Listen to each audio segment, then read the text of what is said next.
నమస్కారం. ఇది సంగతికి స్వాగతం. రానున్న రోజుల్లో పెద్ద నోట్ల వినియోగాన్ని తగ్గించి డిజిటల్ ఆర్థిక వ్యవస్థ ఏర్పాటు చేసేలా కేంద్ర ప్రభుత్వం అడుగులు వేస్తోంది. ఇదే జరిగితే ఇప్పటి వరకు దాచిన నల్లధనం వెలుగులోకి రావడంతో పాటు కొత్తగా నల్లధనం ఏర్పడే అవకాశాలు ఉండవని అంచనా వేస్తున్నారు. ఆదిలో కొన్ని ఇబ్బందులు ఎదురైనా బ్యాంకు లావాదేవీలు, దైనందిన వ్యవహారాల్లో కార్డుల శకం వస్తే పరిస్థితి ఊహించిన రీతిలో మారిపోతుంది. కార్డు లావాదేవీలతో ప్రభుత్వానికి పన్నుల రూపంలో భారీ ఆదాయం చేకూరుతుంది. సంపద ఫలాలను అన్ని వర్గాలకు, ముఖ్యంగా అణగారిన వర్గాలకు అందించే ప్రయత్నంలో తొలి అడుగు పడినట్లే. ఈ ప్రయత్నంలో కేంద్రం చేయాల్సింది ఎంతో ఉంది. పెద్ద నోట్ల రద్దు, లావాదేవీలపై ఆంక్షలు విధించడంతో పాటు మారుమూల గ్రామాలకు బ్యాంకు సేవలను విస్తరించాల్సి ఉంది.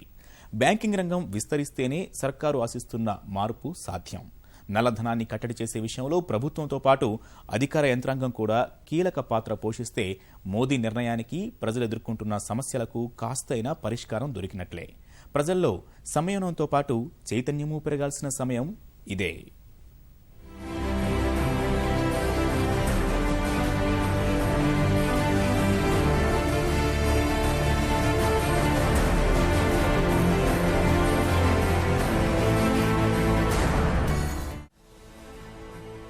₹1,500 నోట్లను రద్దు చేయడం వెనుక లక్ష్యాలు సుస్పష్టం. పాకిస్తాన్లోని తీవ్రవాదులు, తీవ్రవాద సంస్థలు, వారికి తెర వెనుక నుంచి ప్రోత్సాహం అందిస్తున్న ISI నకిలీ నోట్ల కుట్రల్ని భగ్నం చేయడం. రెండోది, దేశ విదేశాల్లో దాచిన నల్లధనాన్ని వెలుగులోకి తేవడం.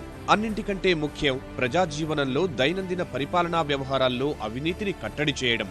నకిలీ నోట్ల కారణంగా ఆర్థిక వ్యవస్థ దెబ్బతినడంతో పాటు తీవ్రవాదుల చేతిలో ఆయుధంగా మారుతున్నాయి. ఉగ్రవాదంతో పాటు మనుషుల అక్రమ రవాణా, అసాంఘిక కార్యకలాపాలు, మాదక ద్రవ్యాల అక్రమ రవాణాలో నకిలీ నోట్లు, పెద్ద నోట్లదే కీలక పాత్ర. పెద్ద నోట్ల రద్దుతో ఉగ్రవాదం, అసాంఘిక నేర సమాజం ఊపిరాడక విలవిల్లాడుతోంది.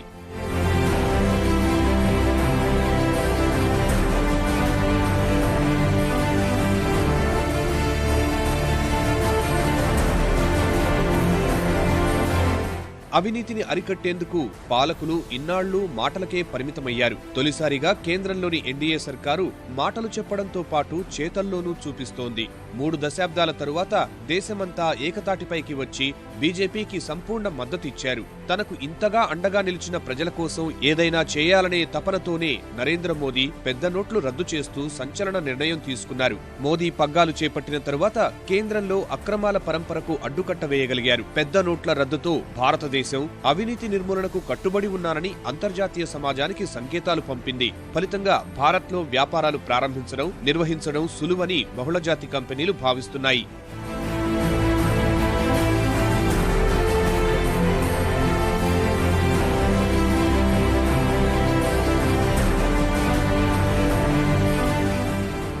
నల్లధనాన్ని అరికట్టేందుకు ప్రభుత్వం తీసుకుంటున్న కఠిన చర్యల వల్ల నల్ల డబ్బు భారీ ఎత్తున బయటకొస్తే నగదు చలామణి పెరుగుతుంది. నిధులు లేకపోవడం వల్ల దశాబ్దాలుగా మూలన పడిన ప్రాజెక్టుల్ని పూర్తి చేసే అవకాశం కలుగుతుంది. నగదు లావాదేవీలు డిజిటలైజ్ అయితే వ్యాపారులు అక్రమాలకు పాల్పడేందుకు వీలుండదు. దీనివల్ల ద్రవ్యోల్బణం అదుపులో ఉంటుంది. పెద్ద నోట్ల రద్దు రాత్రికి రాత్రి తీసుకున్న నిర్ణయం కాదు. దీనిపై తెర వెనుక చాలా ముందు నుంచే కసరత్తు చేసింది. ఒక్కసారిగా ₹1,500 నోట్లను రద్దు చేస్తే షేర్ మార్కెట్లు, స్థిరాస్తి రంగంపై పెను ప్రభావం చూపుతుందని ప్రభుత్వం ముందుగానే గ్రహించింది. నోట్ల రద్దు వల్ల కొన్ని సమస్యలు ఉన్నా లెక్కల్లో చూపని గుప్త ధనం భారీగా బయల్పడితే వచ్చే ఏడాది ప్రవేశపెట్టనున్న కేంద్ర బడ్జెట్లో సమతుల్యత కనిపిస్తుంది. భారీ స్థాయిలో ప్రభుత్వం ఆదాయం చూపించే అవకాశం ఉంటుంది. ఈ సొమ్ముని ప్రాధాన్యతా రంగాలకు కేటాయించి అభివృద్ధిని పరుగులు పెట్టించాలనేది సర్కారు ఆలోచన.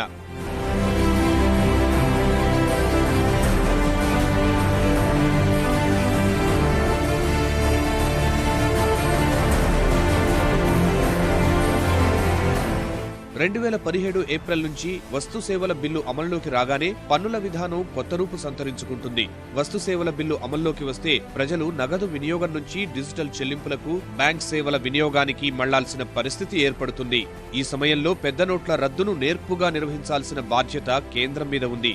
నోట్ల రద్దు వల్ల ఇప్పటికే కొన్ని సమస్యలు కనిపిస్తున్నాయి. కరెన్సీ నోట్లు దొరకక జనం బ్యాంకుల ముందు, ఏటీఎంల ముందు పడిగాపులు కాస్తున్నారు. ఈ పరిస్థితిని తక్షణం సరిదిద్దకపోతే వ్యవసాయంతో పాటు ఇతర రంగాలకు సకాలంలో పెట్టుబడులు లభించక సమస్యలేర్పడతాయి. ఇది పారిశ్రామిక, సేవా రంగాల మీద కూడా ప్రతికూల ప్రభావం చూపుతోంది. ఇవన్నీ స్వల్ప, మధ్యకాలిక ప్రభావాలు. నోట్ల రద్దు వల్ల దీర్ఘకాలంలో ఏర్పడే ప్రభావాలు మిశ్రమంగా ఉండే అవకాశాలున్నాయి. పెద్ద నోట్ల రద్దు అనంతర పరిణామాల్ని ప్రభుత్వం చక్కగా నిర్వహించగలిగితే దేశ విదేశాల్లోనూ సర్కారు ప్రతిష్ట పెరుగుతుంది. భారత ఆర్థిక వ్యవస్థపై విదేశీ పెట్టుబడిదారుల్లో నమ్మకం ఏర్పడుతుంది.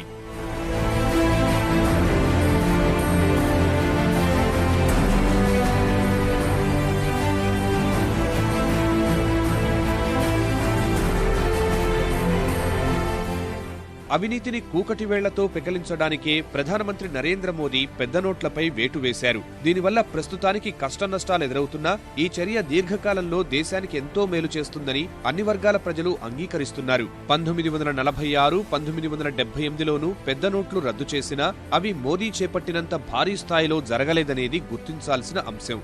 అవినీతి వల్ల దేశ ఆర్థిక వ్యవస్థ ఎన్నో రకాలుగా నష్టపోతోంది. అవినీతి, అక్రమార్జన అభివృద్ధి సాధనకు అడ్డుపడుతూ ఆర్థిక స్థిరత్వాన్ని బలహీనపరుస్తోంది. పెట్టుబడులు, ఉత్పాదకత, మానవ వనరుల పెరుగుదలకు అవినీతే పెద్ద అవరోధం అనేది ఎవరూ కాదనలేని సత్యం.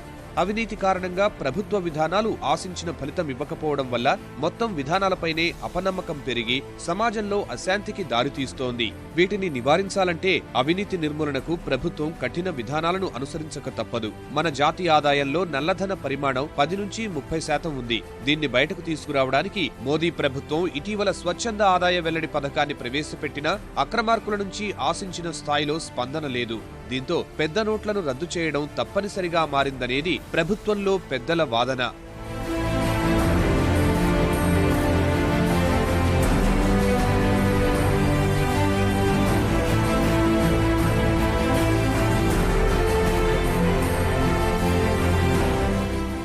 జనాభాలో 30% అంటే 40 కోట్ల మంది ఇంకా దారిద్ర్య రేఖకు దిగువనే ఉన్నారు. వీరు డిజిటల్ ఆర్థిక వ్యవస్థకు మళ్లడానికి చాలా సమయం పడుతుంది. అదీ కాకుండా 90% జనాభా ఇప్పటికీ అసంఘటిత రంగంలోనే ఆర్థిక కార్యకలాపాలు నిర్వహిస్తోంది. ఈ రంగంలో ఎడ్ల బండ్లు మొదలుకొని రిక్షాలు, ఆటోలు, చిన్న పెద్ద ట్రక్కుల వరకు ఉంటాయి. ఇవన్నీ స్థానిక విపణితో పాటు చిన్న దుకాణాలు, హోటళ్ల అవసరాలు తీరుస్తున్నాయి. గత 2 ఏళ్లలో బ్యాంక్ శాఖలు చిన్న గ్రామాలకు విస్తరించినా జనం ఉన్న పళాన నగదు లావాదేవీల నుంచి డిజిటల్ లావాదేవీలకు మారలేరు. పైగా క్రెడిట్ కార్డులు, డెబిట్ కార్డులు, మొబైల్ చెల్లింపులకు అవసరమైన పరికరాలను అమర్చుకునేందుకు ఇంకా సమయం పడుతుంది.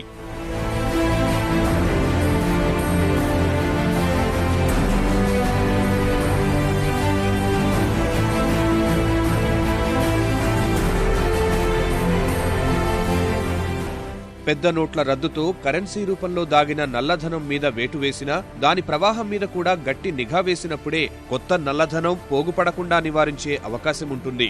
సంపన్నులు నల్లధనం పోగేయకుండా పన్నుల విధింపు, వసూళ్లు పారదర్శకంగా ఉండాలి.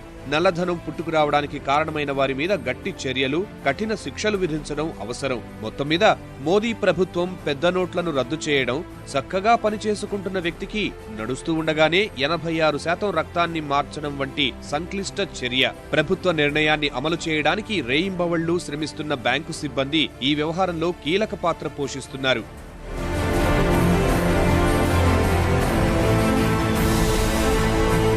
ప్రధాని నిర్ణయం వెనుక అసలైన ప్రయోజనాల్లో జనం వద్ద ఉన్న డబ్బును బ్యాంకుల్లోకి తేవడం ఒకటి. ఇప్పటికే అది మొదలైంది. బ్యాంకుల్లో నగదు నిల్వ పెరుగుతోంది. పెద్ద నోట్లు రద్దు చేసిన నాటి నుంచి 18వ తేదీ వరకే దేశంలోని బ్యాంకుల్లో 5,44,571 కోట్ల నగదు డిపాజిట్ అయ్యింది. బ్యాంకుల్లో నగదు నిల్వ పెరిగితే బ్యాంకులు ఇచ్చే రుణాలు పెరుగుతాయి, వడ్డీ రేట్లు తగ్గుతాయి. అది చక్రీయ ప్రభావంలో ఎన్నో రంగాలపై సానుకూల ప్రభావం చూపిస్తుంది. నల్లధనం లేకపోతే ప్రభుత్వ ఆదాయం పెరిగితే మౌలిక వస్తువుల కల్పన వేగం పుంజుకుంటుంది. సంపద భారీగా వృద్ధి చెందుతుంది. సంపద పెరిగితే సామాన్యుల కొనుగోలు శక్తి పెరుగుతుంది. అభివృద్ధి చెందిన చాలా దేశాల్లో ఇలాంటి వ్యవస్థే ఉంది. అక్కడ సంపన్నులపై పన్నులు అధికం, పైగా వాటిని పక్కాగా వసూలు చేస్తారు. అదే సమయంలో ప్రజలకు మంచి ఆదాయ వనరులు ఉంటాయి, సంపాదన అవకాశాలు ఉంటాయి, మెరుగైన జీతాలుంటాయి. దీంతో వారిపై పన్ను భారం కనిపించదు. ఇదంతా ఒక వలయం లాంటిది. దీన్ని సృష్టించడానికి తొలి అడుగుగానే పెద్ద నోట్లను రద్దు చేసింది కేంద్ర ప్రభుత్వం.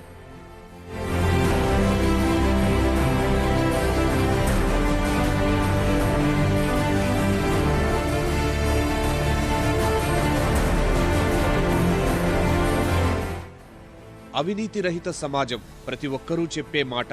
సామాన్యులు, రాజకీయ పార్టీలు, ఉద్యోగులు, వ్యాపారవేత్తలు అందరూ కోరుకునేది ఇదే. కానీ ఎవరి వల్ల అవినీతిని రూపుమాపడం సాధ్యం కావడం లేదు. ఎక్కడికక్కడ అవినీతి కూకటి వేళ్లతో పాతుకుపోయి ఉంది. అవినీతి వ్యవస్థను పెకలించడం ఎవరి వల్ల కాదు, సమాజంలో అదో భాగం. ఇక ఆ విషయం గురించి ఆలోచించడం కూడా అనవసరం అనుకుంటున్న సమయంలో పరిస్థితిని మార్చేలా ఉంది మోదీ నిర్ణయం. పెద్ద నోట్ల రద్దుతో ఇప్పటికిప్పుడు అవినీతి అంతం అయిపోతుందని చెప్పలేకున్నా ఖచ్చితంగా రానున్న రోజుల్లో ఆ దిశగా అడుగులు పడటం ఖాయమన్నది ఆర్థికవేత్తలు చెబుతున్న మాట.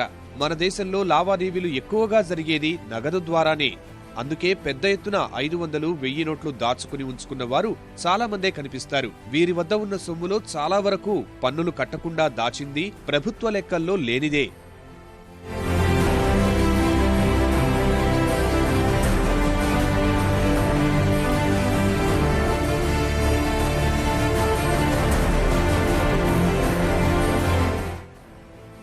మోదీ అధికారంలోకి వచ్చిన తరువాత అభివృద్ధి విషయంలో కీలక నిర్ణయాలు తీసుకున్నారు. విదేశాల్లో భారత ప్రతిష్ట పెంచారు. విదేశాల్లో ఉంటున్న భారతీయులు స్వదేశంలో పెట్టుబడులు పెట్టేలా ప్రోత్సహించారు. Make in India, digital India అంటూ అనేక పథకాలు తీసుకొచ్చారు. ఆర్థిక రంగంలోనూ పరిస్థితుల్లో కొంత మార్పు కనిపిస్తోంది. దీని ఫలితంగా దేశంలో 3 దశాబ్దాల తరువాత కరెంటు ఖాతా లోటు బాగా తగ్గింది. ద్రవ్యోల్బణం అదుపులో ఉండటం, విదేశీ మారక ద్రవ్య నిల్వలు పెరగడం 2.5 ఏళ్ల పాలనలో సానుకూల అంశాలు.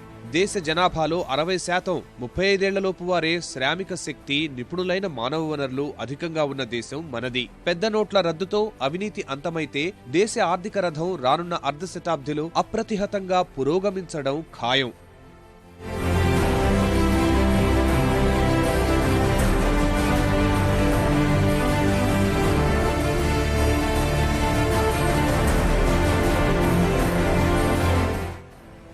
దేశంలోని అనేక రంగాల్లో ఆదాయ పన్ను ఎగవేత భారీగా ఉంది. ముఖ్యంగా రియల్ ఎస్టేట్, బంగారు ఆభరణాల విభాగంలో మరీ ఎక్కువగా ఉంది. అదే అధికార వ్యవస్థలో అవినీతి కూడా నల్లధనం పెరగడానికి కారణమవుతోంది. పన్ను ఎగవేతలకు దారి చూపుతోంది. సంపద సృష్టిలో పేద, మధ్యతరగతి వర్గాలు క్రియాశీలకంగా వ్యవహరిస్తున్నా ఫలితాలు మాత్రం వారికి అందడం లేదు. పేదవాడు రోజంతా కష్టపడి సంపాదించిన సొమ్ముని వివిధ మార్గాల్లో తేలిగ్గా దోచేస్తున్నారు అక్రమార్కులు. ఒక వస్తువు ఉత్పత్తి చేసిన వారికి వాటిని వినియోగించే వారికి కన్నీరే మిగులుతోంది. మధ్య దళారులు, వ్యాపారులు మాత్రం అదే వస్తువు మీద కోట్లు పోగేస్తున్నారు. మార్కెట్లో ఏ వస్తువు చూసినా ఇదే పరిస్థితి కనిపిస్తోంది. దళారులు, వ్యాపారులు చేసే లావాదేవీలు ప్రభుత్వ గణాంకాల్లోకి రావడం లేదు. దేశమంతటా ఇదే పరిస్థితి ఉంది. కేవలం 1-2% వేతన జీవులు మాత్రమే తప్పనిసరిగా పన్నులు కడుతున్నారు. పెద్ద నోట్ల రద్దుతో పన్నులు ఎగ్గొడుతున్న బడాబాబులంతా ఒక్కసారిగా వెలుగులోకి వచ్చారు. రద్దయిన నోట్లతో పన్నులు చెల్లించవచ్చని ప్రభుత్వం ప్రకటించడంతో ఇన్నాళ్లుగా బకాయిలు పడిన పన్నులు క్షణాల్లో వసూలయ్యాయి. మొత్తంగా చూసినప్పుడు పెద్ద నోట్లపై వేటు వేయడం ద్వారా ఎప్పటినుంచో స్థిరపడిపోయిన అవినీతి వ్యవస్థను కదిలించే ప్రయత్నం చేశారు ప్రధాని మోదీ.